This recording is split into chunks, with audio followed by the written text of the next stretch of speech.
The Ghost in the Attic. Once upon a time, in a small town named Elmsville, there was a grand old house on Elm Street that everyone believed was haunted. A family of 4 moved into the house, ignoring the town's warnings about the ghost in the attic. The parents, Mr. and Mrs. Harris, and their 2 children, Mark and Susie, were excited about their new home. During their first night, they heard strange noises coming from the attic. Scratching, mumbling, and things shuffling around. But brave little Mark, age 10, insisted that it must be an old tree scratching the attic window.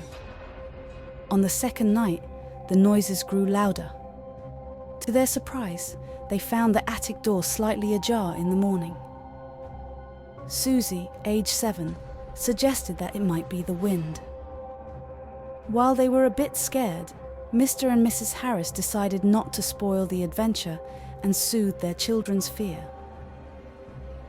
On the third night, they decided to investigate the source of the noises. Armored with flashlights and a bat, the family slowly walked up the creaking steps to the attic. Upon reaching the attic, they were surprised to see a small, friendly-looking ghost floating. In the corner, going through some old boxes. When the ghost saw them, it let out a shriek and hid behind a dusty trunk, just as afraid as the family was. Mark and Susie, after a moment of fear, began to giggle. They quickly realized the ghost meant no harm. It was just as scared as they were.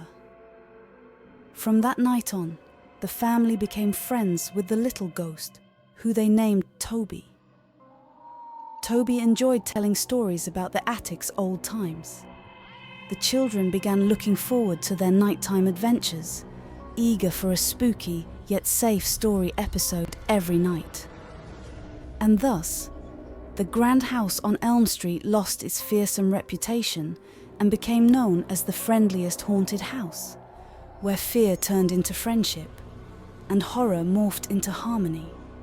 And they all, along with Toby, lived happily ever after, sharing stories, laughter, and warmth in the grand old house on Elm Street.